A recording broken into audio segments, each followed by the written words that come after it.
नमस्कार दोस्तों, पाथफाइंडर पर आप सभी का स्वागत है। दोस्तों, पिछले कुछ समय से क्लाइमेट चेंज की वजह से एक इम्बैलेंस जैसा क्रिएट हो गया है in the sex ratio of a lot of species. पिछले 4 सालों में फ्लोरिडा में जितने भी सी टर्टल बॉर्न हुए हैं दे वर ओनली फीमेल्स, ऐसा कहा गया है एक रिपोर्ट के द्वारा।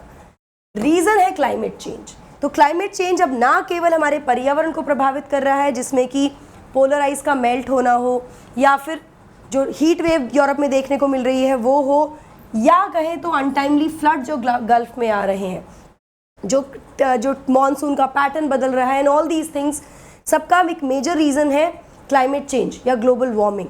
लेकिन अब क्लाइमेट चेंज जो है जो जेंडर डायनेमिक्स है उसको भी प्रभावित कर रहा है, जैसा कि इस रिपोर्ट में कहा गया है।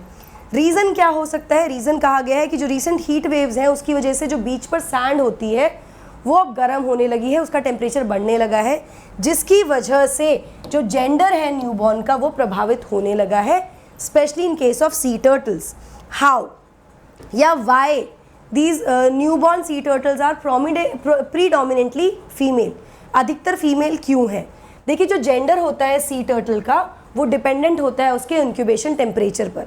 इंक्यूबेशन टेम्परेचर, जब एक फीमेल सी टर्टल ओशन से आती है और बीच पर पहुंचती है, which is called the nesting beach, जब वो नेस्टिंग के लिए आती है, बेसिकली ब्रीडिंग के लिए भी आते हैं, फिर उसके नेस्टिंग के लिए आते हैं। जब नेस्टिंग के लिए आती है तो डिग काइंड ऑफ गड्ढा खोदती है वो बीच पर, और उसके बाद उस गड्ढे के अंदर, उस होल के अंदर it Lay's it's egg.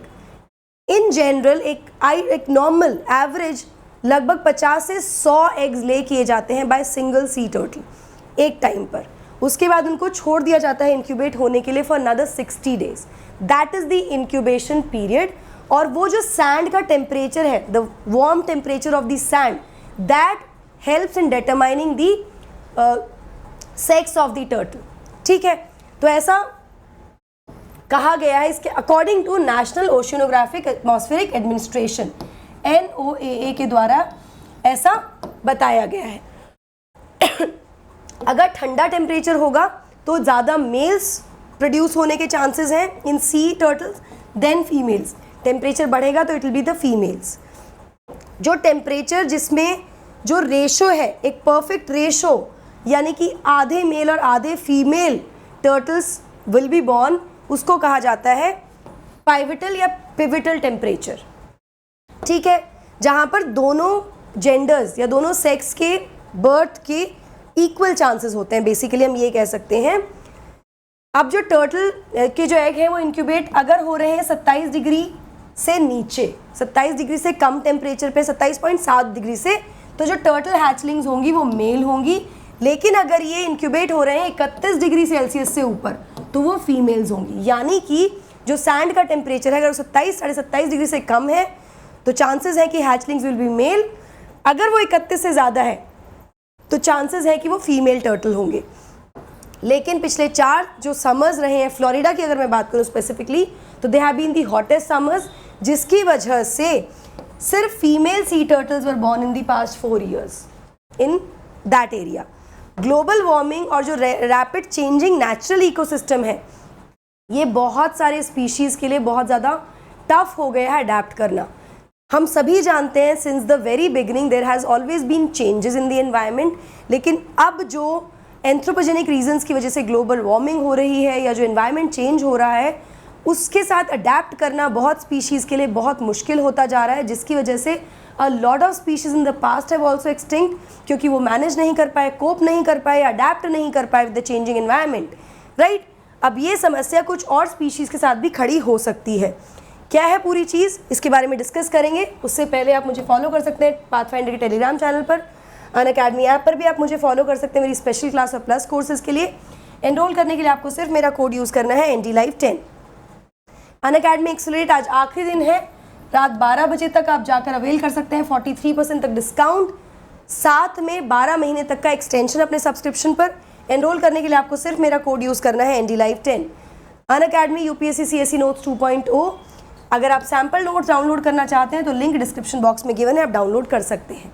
Now do all the eggs they turn into hatchlings? क्या सभी एग्स हैच होते हैं और वो हैचलिंग में टर्न होते हैं?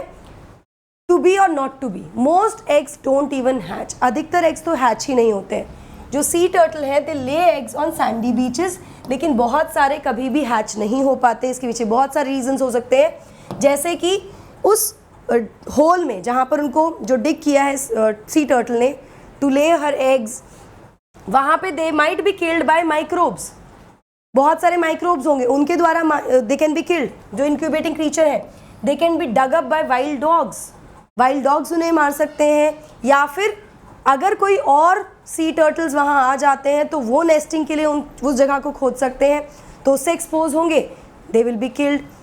कुछ जो इस समस्या से बच जाते हैं, मतलब ड्यूरिंग द इंक्यूबेटिंग पीरियड अगर वो बच जाते हैं, सरवाइव कर लेते हैं, तो from the beach to the ocean वो सफ़र बहुत मुश्किल है। वहाँ पर भी वल्चर्स, रकून्स आर देयर। इसके बाद अगर वो ओशन भी पहुँच गए तो वहाँ पर फिश, क्रैब्स और ऑल जो मरीन लाइफ है वो उनका वेट कर रही होती है एज अ प्रे, कि वो प्रे होंगे उनके लिए। तो एक रिपोर्ट के अकॉर्डिंग केवल 1%, only 1% of the baby hatchlings they make it to the adulthood. तो वैसे ही जो रेशो है एग्स का to become an adult is only 1%, और उसमें भी they most of them are females now. तो क्या ये चीज़ केवल फ्लोरिडा में हो रही है? नहीं, फ्लोरिडा के अलावा 2018 की अगर मैं बात करूं तो 99.8% of green C turtles in great barrier reef of Australia, Australia की ग्रेट बैरियर रीफ में the hatchlings were females. 99.8। Australia की ग्रेट बैरियर रीफ जो है वो 2 लाख नेस्टिंग फीमेल्स का एक तरह से कह सकते हैं घर है। फीमेल्स जो टर्टल्स हैं वो वहाँ आती हैं टू ले दे एग्स, नेस्टिंग के लिए आती हैं।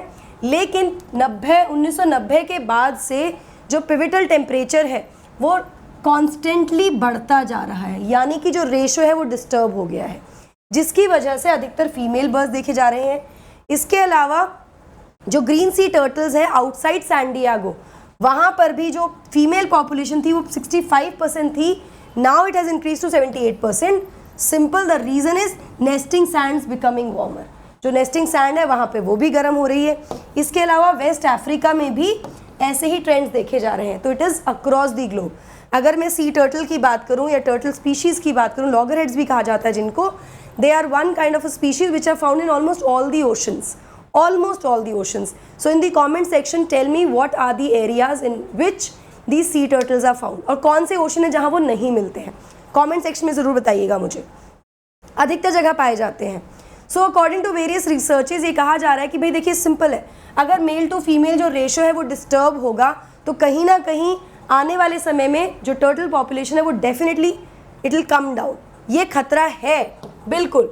और इससे एक और एग्जाम्पल दिख रहा है कि जो क्लाइमेट क्राइसिस फिलहाल चल रहा है, जिससे हम सभी जूझ रहे हैं, वो कैसे अर्थ के इकोसिस्टम को अफेक्ट कर रहा है, इंटरफेयर कर रहा है नॉर्मल लाइफ को। क्योंकि अधिकतर जो स्पीशीज़ हैं, बहुत सारे स्पीशीज़ ऐसे हैं जो एक्सट्रीम वेदर या क्लाइमेट पैटर्न्स को नहीं झेल पाते, उसको अडेप्ट नहीं कर पाते, they are volatile to it, and उसकी वजह से they end up in the extinct हो जाते हैं, सर्वाइव नहीं कर पाते हैं। ठीक है। अकॉर्डिंग टू मेलिसा रोसेल्स, उनके अकॉर्डिंग अगले कुछ सालों में ऐसा देखने को मिलेगा कि सी टर्टल की जो पॉपुलेशन है वो उसमें शार्प डिक्लाइन देखने को मिलेगा, क्योंकि अभी जो जेनेटिक डाइवर्सिटी है वो लगभग ख़त्म सी होती जा रही है because of the shrinkage of the ratio of male and female. इसके अलावा जो मेल फीमेल रेशो जो चाहिए फॉर द ब्रीडिंग वो भी फिलहाल अप्रोप्रिएट नहीं मिल पा रहा है, so that they can be increase in the population. तो वो भी एक समस्या हो रही है। अब कौन से स्पीशीज़ अफेक्ट हो रहे हैं क्लाइमेट चेंज से apart from the C turtles? Sea turtle अकेले स्पीशीज़ नहीं है जिनका सेक्स डिटरमाइन होता है by the temperature of their nesting environment. Sea turtle के अलावा एलिगेटर्स, क्रोकोडाइल्स या फिर कुछ लिजर्ड जैसे कि बियर्डेड ड्रैगन्स भी रिस्क पर हैं, क्योंकि उनका सेक्स भी डिटरमाइन होता है on the basis of their nesting temperatures. Alright, चलिए लेट्स सी इस पर हम क्या किया जाता है ग्लोबली, इस पर क्या एफर्ट्स लगाए जाते हैं। आपका क्या मानना है ज़रूर मुझे कमेंट सेक्शन में बताइए। दोस्तों बहुत जल्दी प्राइस हाइक होने वाला है, 19 अगस्त से प्राइस बढ़ जाएगा। अभी जाकर एनरोल कीजिए। You just have to use my code NDLive10 to enrol. Batches 12 तारीख से शुरू हो रहे हैं, यानी कल आज से ही शुरू हो गए हैं बैचेस। अभी जाकर एनरोल कीजिए। आप लोन फैसिलिटी भी ले सकते हैं, यूज़ कर सकते हैं। 0% EMI का ऑप्शन है। कॉम्बैट संडे को होने वाला है 11 बजे। अभी एनरोल कीजिए, इंडिपेंडेंस डे स्पेशल है। अनअकैडमी प्रयास 2022 ऑफलाइन मेंस मॉक टेस्ट होने वाले हैं 22 से 25 अगस्त के बीच में 9:30 से 5 बजे। दिल्ली, जयपुर और लखनऊ में आप जाकर एनरोल कर सकते हैं। अभी डिस्क्रिप्शन बॉक्स में सारी डिटेल्स गिवन होंगी। That's it from my side. Thank you so much. Don't forget to like, share and subscribe to the channel. God bless you. Take care.